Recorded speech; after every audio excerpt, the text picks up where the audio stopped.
We just talk entertainment. Share and subscribe.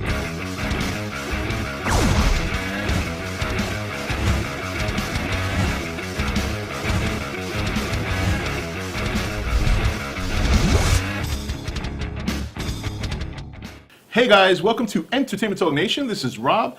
This video we're going to discuss Godzilla and where the new Godzilla 2014, where his breath attack ranks amongst all the other Gs. Now this was a conversation that came up on the Nation. I thought it was pretty intriguing because I never really thought about it, and they even mentioned in the comment section talking about maybe me doing a video about it, and I overread it and I'm like, yeah, you know, I'm gonna do that. And that was a couple of days ago, and I haven't done it right away because I really had to give this some thought, because a lot of things play into this. You know, it's easy to come out and just say right away that a certain monster, a certain iteration of Godzilla has the strongest one.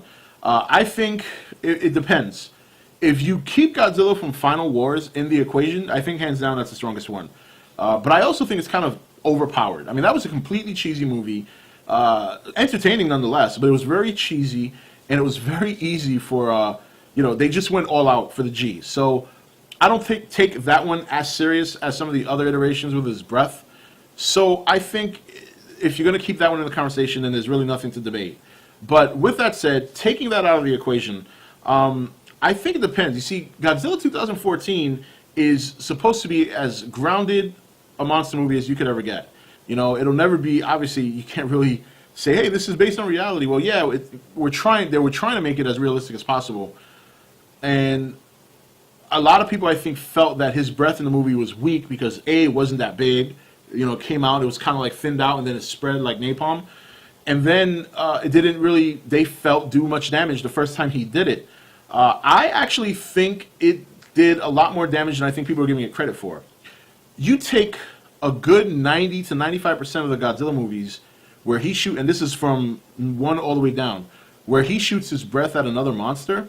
The most that happens 90% of the time is sparks fly off the monster and they keep walking towards Godzilla. That's the truth. That's fact. You couldn't deny that if you wanted to. There were some rare occasions where, like, for example, in the Heisei series, he blew off Ghidorah's middle head. And obviously, I mean, even in Godzilla vs. Destroyer, I mean, he had to blow the shit out of Destroyer with many different beams before he finally started making a dent. Where in Godzilla 2014, I felt his breath in this movie had more stopping power. You know, yeah, it didn't appear that he did much to the female Muto in the first time, but he stopped her for a short amount of time, and she had smoke coming out of her. She was obviously burnt. Where in the other Godzilla movies, he shoots his breath at the monster, they might, and then they keep coming, and then this little sparks fly. Half the time, don't even fall to the floor. So, you know, I think that deserves a little bit of notice. You know, like, we know in the Heisei series going forward that they took Godzilla's breath and they made it something very different. You know, over time it started changing color. You know, it did start doing some significant damage, like I said, blowing off Ghidorah's head. But for the most part, I think if you had to rank them, if you keep Final Wars in the discussion, I think Final Wars is the strongest one, but it's ridiculously strong. I think that's a send-off movie where he's basically pounding every monster in the universe. In the Godzilla universe, till he gets to his archenemy King Ghidorah in a new form, in a stronger form. But outside of that, I think 2014 definitely ranks up there. It's hard to say in number. I still got to give it some thought. But the things I like to consider: number one, it may not appear that he did much damage to the female Muto, but what it did show me is that this Godzilla's iteration, his breath has stopping power. He's also using his atomic breath against monsters that are not as susceptible to radiation beam as some of his other monsters were. So let's take that into consideration. How would his beam in 2014 affect a monster that does not feed off of radiation? Secondly, say what you want about any of the Godzilla, Heisei, Showa, Millennium. Say anything you want about that breath. I've never seen any of them do what this Godzilla did to the female at the very end. And to me, that shows power as well. So I think for people, I think it's a little unfair for people to say it was a weak beam. It really wasn't. If you really sit down and look at it in detail compared to the other iterations of Godzilla, it was actually very strong. It had a lot of stopping power. It did blow her neck off. You know what I mean? Granted, he did it down her mouth. I understand that. But how many times has he blown his atomic breath at, like I said, at other monsters? And not only did it not display stopping power, it did not really do significant damage. A lot of times the monsters would keep coming. So and I'm aware there's some films where he kind of, like again the Ghidorah, and other films where he would blow his breath on the monster and they'd be completely just annihilated. But the majority of the time, the other monsters ate his atomic breath like nothing. Where in this one, she didn't eat it like nothing. She was put on her ass and she was smoldering, and then later she had her neck blown off. So I think that's pretty powerful.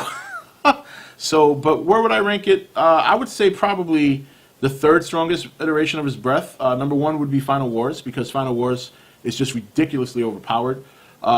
Number two, I would take the colored, whenever he uses the orange or the reddish one. But in terms of the blue breath, the original blue breath, I think that this one is probably one of the strongest ones.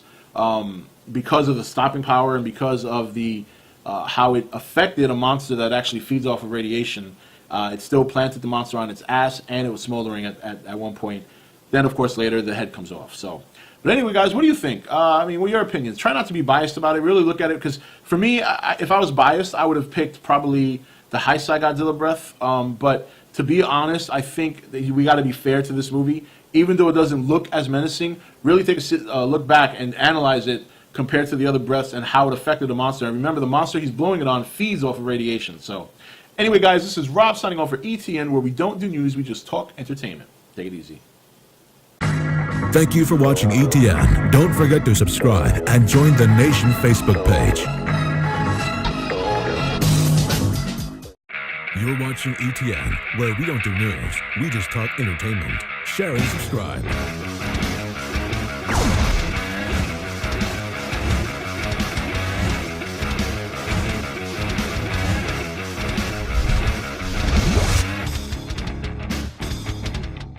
Hey guys, welcome to Entertainment Talk Nation. This is Rob.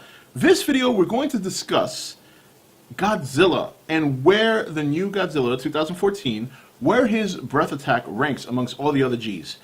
Now this was a conversation that came up on the Nation. I thought it was pretty intriguing because I never really thought about it. And they even mentioned in the comment section talking about maybe me doing a video about it, and I overread it and I'm like, yeah, I'm going to do that. And that was a couple of days ago, and I haven't done it right away because I really had to give this some thought, because a lot of things play into this. It's easy to come out and just say right away that a certain monster, a certain